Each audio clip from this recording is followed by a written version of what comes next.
आगे बढ़ते हैं। आए रोज़ हम और आप अजीब अजीब से केसेस सुनते हैं कि डॉक्टर की गलती हो गई या नर्स की गफलत हो गई, और फिर होता ही है कि उनकी होती है चंद दिनों की मौतली। कोई अथॉरिटी अस्पताल को कसूरवार करार देती है, लेकिन उसके बाद होता यह है कि कारोबार यूं ही चलता रहता है। एक इंजेक्शन, एक गलती, एक पूरा ख़ानदान कैसे उजाड़ के रख देती है। मुल्तान की बैंकर हैं फाखरा। वो 12 साल से क्या दुख सह रही हैं। राशिद हमीद ने एक रिपोर्ट तैयार की है, पहले ये देखते हैं, फिर इस पर मज़ीद बात करेंगे।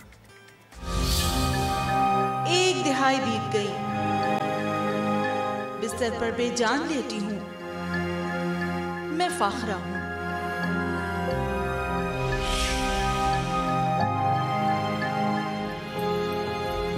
सांसें चल रही हैं, लेकिन बोल सकती है ना ही हिलने की ताकत है। मुल्तान की खातून बैंकर 12 साल से ऐसे ही जी रही है।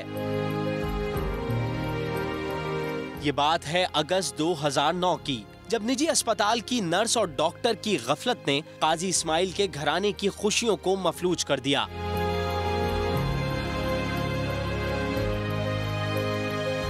बारह 13 साल होने वाले हैं। हम जिस कैफियत से गुजर रहे हैं, जिस अजियत से गुजर रहे हैं, एक एक लम्हा हमारा इस कैफियत में होता है कि हम एक सूली पे लटके हुए हैं। तफ्तीश में पता चला कि डिलीवरी के दौरान एनेस्थीसिया की ज्यादा मिकदार ने न सिर्फ बच्चे की सांसों की डोर तोड़ी, बल्कि फाखरा ऐसा कौमे में गई कि आज तक न जाग सकी। इंक्वायरी हुई सुप्रीम कोर्ट के हुक्म पे, जिसमें बताया गया कि इस बड़े हॉस्पिटल में एनेस्थीसिया का काम एक बुशरा महराज, एक मिडवाइफ से लिया जा रहा था।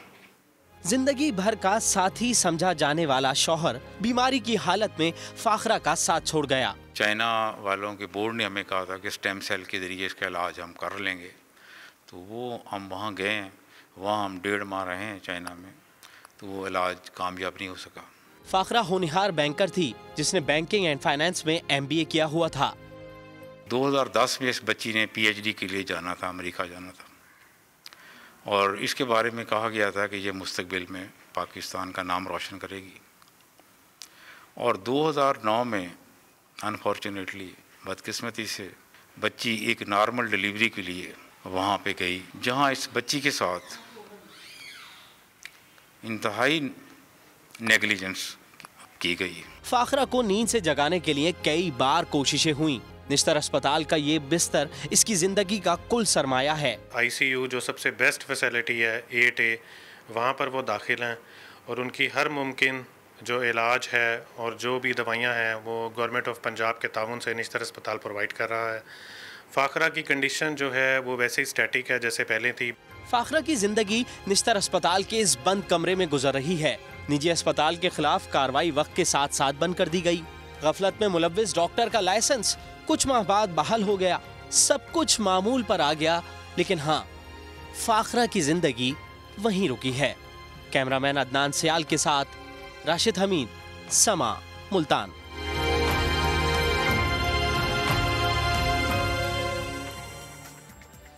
इस पे हम बात करेंगे। हमारे साथ सबसे पहले तो ब्यूरो चीफ मुल्तान आमिर इकबाल मौजूद हैं, और आगे चल के फाखरा की वालदा भी हमारे साथ होंगी।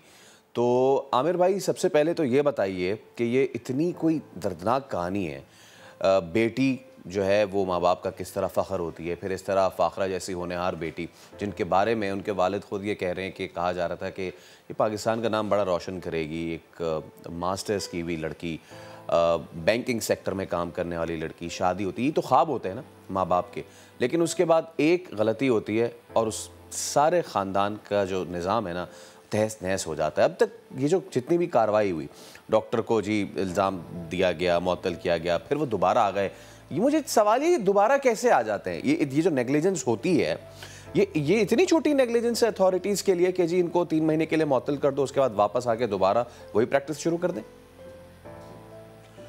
फैसल, बदकिस्मती से पाकिस्तान की जो प्रैक्टिस है वो तो यही है कि ये सिर्फ एक केस नहीं है, इस तरह के बेतहाशा केस हैं जो इस तरह की नेग्लिजेंसी के बाद उसकी ज़िंदगी और मौत का सबब बन जाते हैं। उस ख़ानदान पर क्या कर्ब गुजरती है ये तो सिर्फ हम सोच ही सकते हैं। तो उसके बाद ये लोग बहाल कर दिए जाते हैं। ये भी 11-12 साल पहले जब वाक़या हुआ था 2009, 23 अगस्त को ये हुआ था, उस वक्त हमने रिपोर्ट भी किया था ये वाक़या।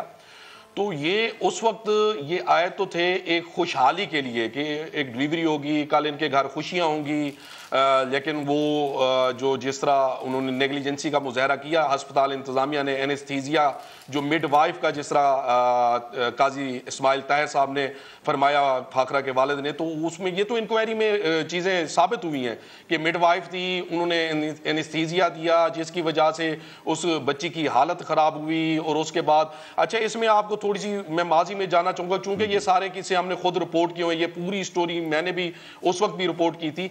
तो ये हुआ ये था कि जब ये एनेस्थीसिया दिया गया था, जब इसकी हालत फाखरा की ख़राब हुई तो ये बच्ची की डिलीवरी हुई, तो इनके वालिदैन को कहा गया था कि ये जो बच्ची है इसको आप चिल्ड्रन हॉस्पिटल में ले जाएं, जो बच्ची पैदा हुई थी तो वहाँ ले जाएं। और ये काजी ताहिर, उनकी काजी इस्माइल ताहिर और इनकी वाइफ चिल्ड्रन कम्प्लेक्स में ले गए।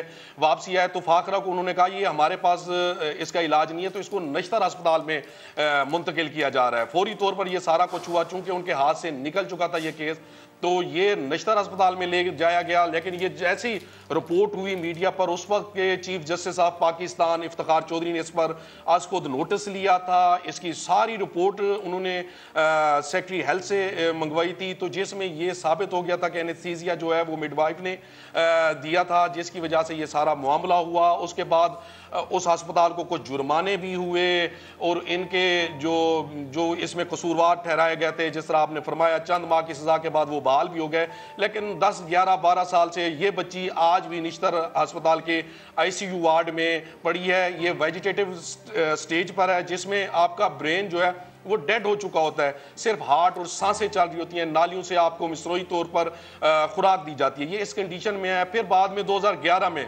इनको चाइना भी भेजा गया था, क्योंकि चाइना से इनको कहा गया था कि वहाँ पर इलाज होता है, स्टीम सेल थेरेपी चाइना में होती है, तो वहाँ पर भी इस बेचारी का कोई खास इलाज ना हो सका। वैसी कंडीशन में कुछ माह के बाद इसको वापस मुल्तान में ले आया गया। यहाँ पर ये अभी तक उसी हालत में मौजूद है। आमिर, ये आपने पस मंज़र भी बताया, और अच्छा कि आपने पस मंज़र भी बता दिया कि उस वक्त के चीफ जस्टिस इफ्तिखार चौधरी साहब ने भी इसका नोटिस लिया।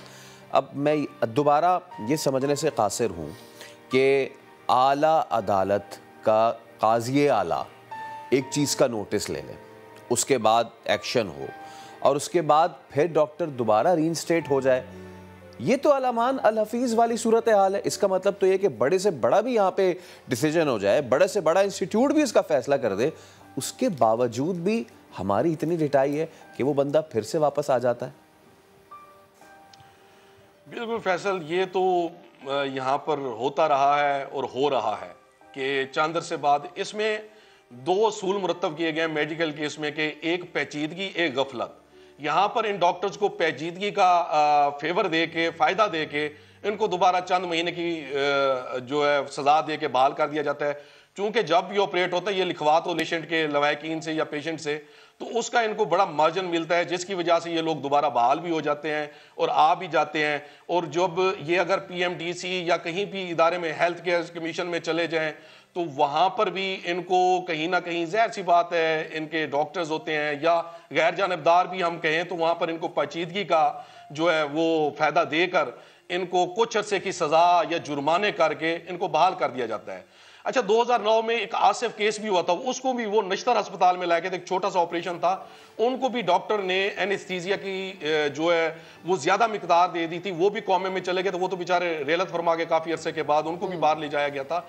उसमें ज़रूर एक डॉक्टर को सज़ा मिली थी, उसकी PMDC कैंसिल कर दी गई थी। लेकिन इस जो फाखरा का अगर बात करें तो वो जो जितना भी हमला था उसमें उनको थोड़ी सी सजा मिली, अस्पताल को जुर्माने भी हुए, लेकिन उसके बाद उनको डॉक्टर्स को वो अभी ताहाल बहाल हैं। बिल्कुल, और ये बहुत बड़ा अलमी है आमिर के एक इंसानी जिंदगी और किसी की गफलत, किसी की लापरवाही, पूरा खानदान उजड़ जाता है, लेकिन वक्ती मअतली होती है और फिर होता क्या है कि वो हमें दंदनाते नजर आते हैं।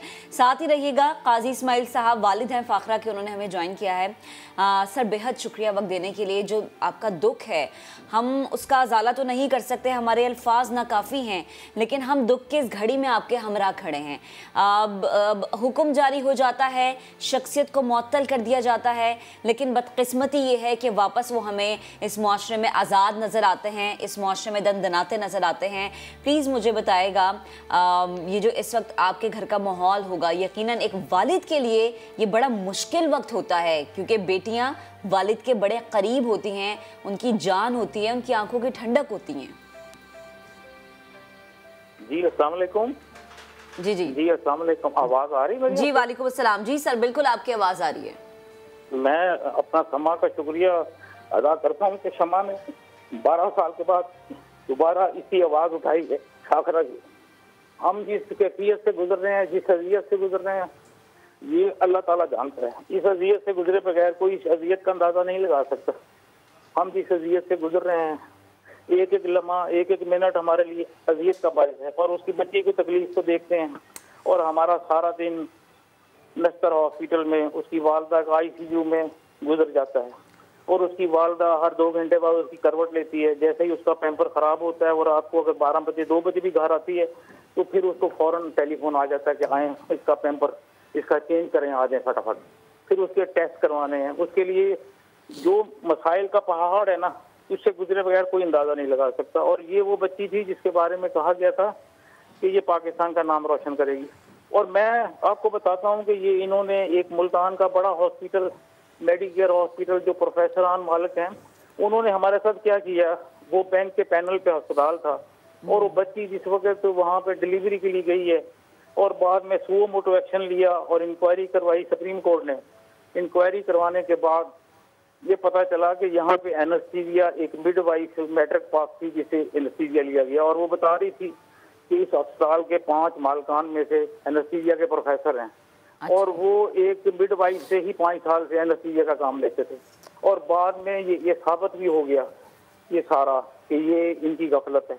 और उसके बावजूद PMDC ने इनको 1 महीने की ऑब्जर्वेशन लगा के मेडिकेयर हॉस्पिटल को छोड़ दिया। और उसके बाद मेडिकेयर हॉस्पिटल के मालकान ने कहा जी हमने तो ये हॉस्पिटल बेच दिया, अब नए मालकान आ गए। फिर इस हॉस्पिटल के मालकान ने सुप्रीम कोर्ट में केस चल रहा था और एक बच्ची के साथ एक और ज्यादती की। बच्ची को उसी तरीके से एम्बुलेंस में, इसी हालत में, कौमे की हालत में अपने अस्पताल में बुला के एक इससे फीता कटवाया कि हम यहाँ पे ना इस बच्ची के नाम से स्टेम सेल बनाएंगे और इस बच्ची के नाम से जो और भी इस तरह के कौमे के मरीज हैं उनका भी हम इलाज करेंगे और फ्री करेंगे। उसके बाद ये इन्होंने मुझे बताया कि अब तो हम अस्पताल के मालिक नहीं रहे, अब तो नए मालकान आ गए। वो भी हमारे साथ एक इन्होंने घिनौना मजाक किया, ऐसा मजाक किया कि जो हमारी तकलीफ में और इन्होंने इजाफा कर दिया। और वो ये 2010 की बात है। आज 2000 आप देखें 21 आ गया, 21 भी अब ख़त्म हो रहा है। हमारे जो हालात हैं वो हालात इस तरह के हैं कि हम उन हालात से जिस तरह से नबर हो रहे हैं, ये अल्लाह ताला का महज फजल है कि अल्लाह ताला हमें तौफीक दे रहा है। और हम ये चाहते हैं कि इस तरह के जो वाक़यात हैं उनकी रोकथाम के लिए हुकूमत या अदारे कुछ भी नहीं कर रहे। और जितने अदारे बने हैं, हेल्थ केयर कमीशन है या PMDC है या और भी हैं, वो सब बेबस हैं इस माफिया के आगे। जैसे वज़ीर आज़म साहब फरमाते हैं कि माफिया तो ये भी एक माफिया है। बिल्कुल। और ये आप देख लें कि और इसकी पकड़ बेहद जरूरी है सर, इसकी पकड़ बेहद जरूरी है काजी साहब, क्योंकि आपकी बेटी, इस पूरी कौम की बेटी है ये। और हम चाहते हैं कि आने वाले वक्त में किसी का बच्चा इस तरह के हालात से ना गुजरे, किसी के वालिदैन को ये तकलीफ ना देखनी पड़े। बेहद शुक्रिया, आप हमारे साथ मौजूद थे।